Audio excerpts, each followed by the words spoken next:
ब्रेकनंतर बुलेटिनमध्ये आपल्या सगळ्यांचं स्वागत। यानंतर गावखेड्यातील बातम्यांचा घेऊयात धांडोळा गाव तिथे माझामधून।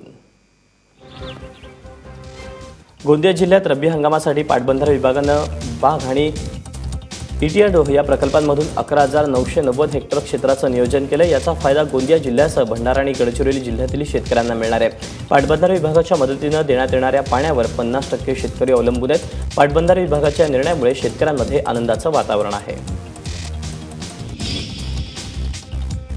चंद्रपुरातील बल्लारपूर शहरात नगराध्यक्षपदासाठी निवडणुकीत पराभूत झाल्यानं फेरमतमोजणी करण्याच्या मागणीसाठी गाड्यांची तोडफोड झाल्याची घटना समोर आली आहे। बहुजन रिपब्लिक सोशलिस्ट पार्टीकडून नगराध्यक्षपदाची निवडणूक लढवणारे राजू झोडे यांचा पराभव झाला। यामुळे झोडे यांच्या समर्थकांनी पुन्हा मतमोजणी करण्याच्या मागणीसाठी बसेसवर दगडफेक केली। यानंतर दगडफेक करणाऱ्यांच्यावर पोलिसांनी सौम्य लाठीमार केल्यानं काही काळ तणावाची परिस्थिती निर्माण झाली होती।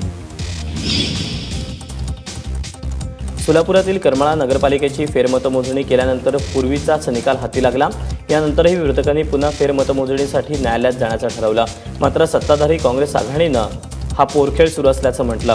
काल राज्यातील सर्वच नगरपालिकांचे निकाल हाती लागले तरी करमाळ्यात आकडेवारीवरून गोंधळ सुरू होता। अधिकाऱ्यांनी जाहीर केलेली आकडेवारी आणि मशीनमधील आकडेवारी यात तफावत असल्याचा आरोप करत विरोधकांनी फेरमतमोजणीची मागणी केली होती। नांदेडमध्ये भाजप व्यापारी आघाडीनं साखर वाटून नोटबंदीच्या निर्णयाचं स्वागत केलं।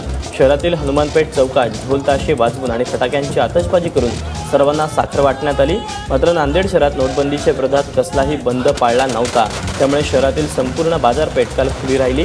त्यामुळे शहरात एकीकडे जनआक्रोश आंदोलनाचे बॅनर लागले होते तर दुसरीकडे शेजारीच या निर्णयाच्या स्वागताचे बॅनर लागले होते।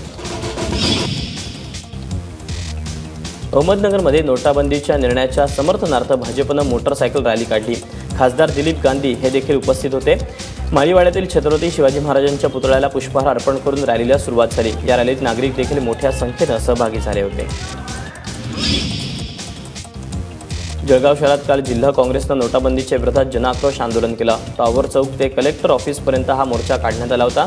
पुरेशी पूर्वतयारी न करता अचानकपणे लागू केलेल्या नोटाबंदीमुळे कोट्यवधी लोक 17 दिवसांनंतरही तासनतास बँकेच्या रांगेत उभे आहेत आणि यामुळे सर्वसामान्य हवालदिल झाला। यामुळे जनआक्रोश आंदोलनाचं आयोजन करण्यात आल्याचं आंदोलकांनी म्हटलं।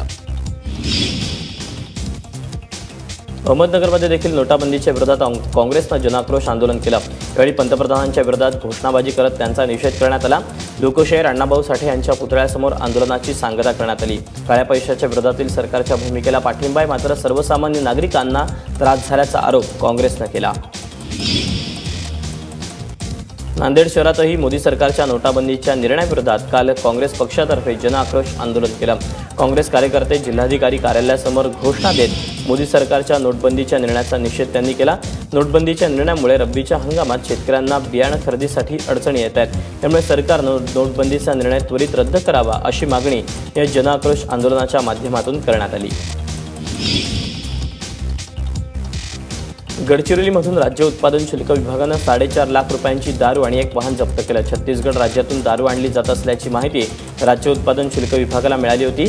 त्यानुसार धानोरा मार्गावरील सूर्यडोंगरी दरम्यान सापळा रचण्यात आला आणि ही कारवाई करण्यात आली। मात्र यावेळी वाहन चालक फरार झाला।